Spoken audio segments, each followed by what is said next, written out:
Chers amis, bonjour, heureux de vous retrouver dans les studios de 613 TV. Nous continuons avec notre cycle des Haftarot, et là, cela concerne la Haftara de Parashat Bo, c'est dans Yirmiyahu, Jérémie, au chapitre 46. Dans ce chapitre, Yirmiyahu nous rappelle l'effondrement de l'Égypte, de cette Égypte dont nous avions parlé la dernière fois dans la prophétie, mais je vous avais expliqué plutôt dans l'occurrence de cette allégeance qui était la nôtre vis-à-vis des grandes puissances des époques auxquelles nous vivions notre souveraineté. Et cette souveraineté se trouvait déchue du fait de notre allégeance incompréhensible à ces puissances, et surtout parce que nous n'étions pas encore et toujours ce que nous aurions dû être, c'est-à-dire au niveau de cette identité hébraïque, souveraine et indépendante. Eh bien, Yirmiyahu nous parle de l'effondrement de l'Égypte, et aussi de l'effondrement de l'Égypte à son époque, lorsqu'elle sera confrontée à la force babylonienne dans cette célèbre bataille dont le Tanakh rappelle succinctement ce dont il était question, la bataille de Carchemish.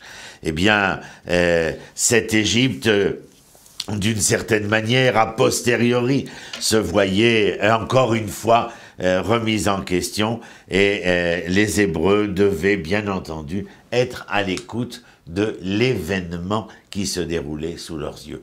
Il ne s'agit pas ici simplement des mauvaises relations géopolitiques d'Israël, mais au contraire, Yirmiyahu essayait de comprendre et d'entendre le sens de l'histoire qui se passe à travers nous, avec nous ou au-devant de nous-mêmes. Voici ce que dit Yirmiyahu au chapitre 46, les versets 13-14. Communication adressée par le Seigneur au prophète Yirmiyahu. Lorsque Nabuchodonosor, roi de Babylone, s'avançait pour abattre le pays d'Égypte, annoncez-le en Égypte.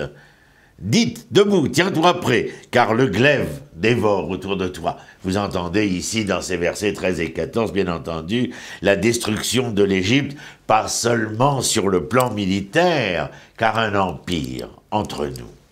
Est-ce que les empires dont je vous entretenais la dernière fois, Sumer, Babel, et que nous verrons plus tard, Rome, Athènes, Persépolis, est-ce que les empires se sont effondrés parce que d'abord et avant tout, il y a eu défaite militaire? Que nenni, mon ami, jamais. Les empires se sont effondrés parce que les empires étaient incapables de maintenir de bons droits et de bonne justice la civilisation qui était la leur.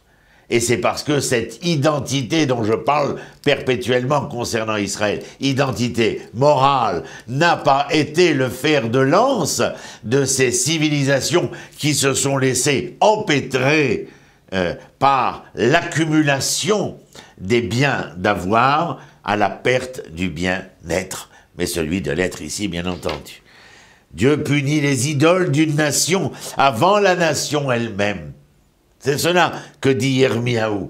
C'est-à-dire que je ne vais pas les défaire par une défaite politique, une défaite militaire, mais je vais les défaire parce que d'abord et avant tout, il y a cette problématique de l'identité morale de l'homme. Et Yirmiyahu continue au verset 15. Pourquoi tes grandes figures sont-elles violemment renversées? Grande question, ce à quoi tu croyais, envers et contre tous les aléas de l'histoire, n'étais-tu pas certain? Comment nous n'avons pas eu le temps d'en parler la dernière fois, mais dans Yecheskel, et d'ailleurs dans Shemot, comment Pharaon répond-il, puisque nous sommes dans les Haftarot en parallèle du livre de Shemot, comment Pharaon répond-il à Moshe? Il est le maître, il ne connaît pas Dieu. C'est lui qui a fait le Nil, ce Nil qui abreuve, qui irrigue le terroir égyptien. Il en est le maître, mais il en est l'auteur, c'est cela qu'il affirme. Et il y a un tel mensonge, un tel fourvoiement dans la vérité. Mais cette vérité sert les intérêts de Pharaon. Elle ne sert pas les intérêts de la civilisation égyptienne si jamais celle-ci devait toucher ou tenter d'aborder l'éternité d'un certain devenir. Et elle, donc, elle ne perdurera point du fait qu'elle se fourvoie au niveau de sa manière d'être et certainement pas de ses réussites d'avoir. Je continue au verset 19-20 chez Yirmiyahu, absolument intéressant. « Prépare-toi une toilette d'exil, ô insouciante fille d'Égypte. Car Noph deviendra une solitude, elle sera ruinée et dépeuplée. Ô Égypte, génisse aux belles formes, la calamité s'avance du nord, elle s'avance inexorablement, pourrait-on rajouter. Rendez-vous compte. Imaginez que nous vivions à l'époque de Sumer ou de Babel, de l'Égypte. Imaginez que nous vivions aujourd'hui à l'époque qui est la nôtre et que nous annoncions à une certaine grande puissance que son devenir n'est pas éternel.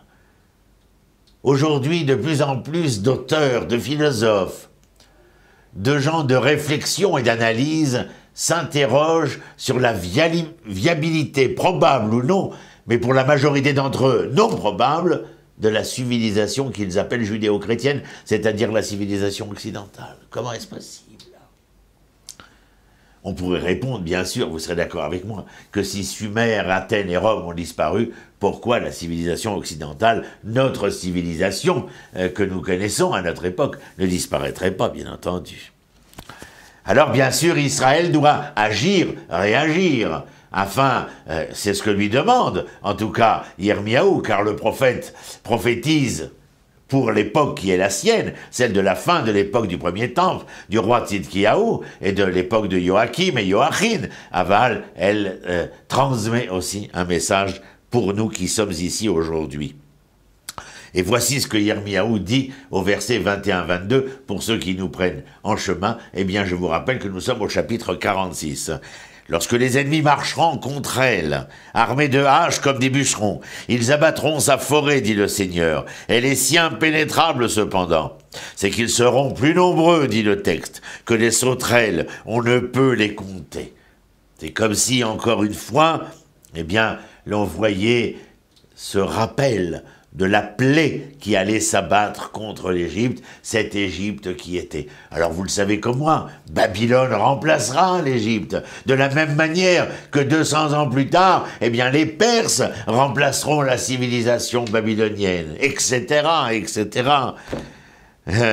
Aucune nation, aucune civilisation, telle que nous le lisons dans le Tanakh, n'a eu de viabilité, c'est-à-dire de pérennité. Les nations, les civilisations, pardon, apparaissent et disparaissent.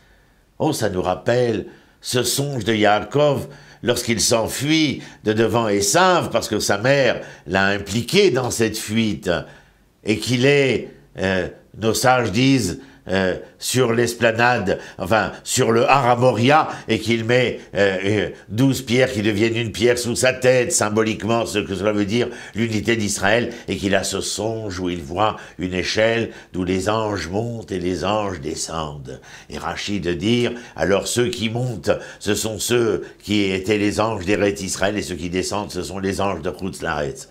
Mais bien plus que cela, le Midrash continue et nous dit, il y a ici une symbolique des nations qui sont capables de s'élever au firmament de leur histoire, mais qu'ils sont tout autant capables de dégringoler depuis ce firmament vers les méandres de leur histoire.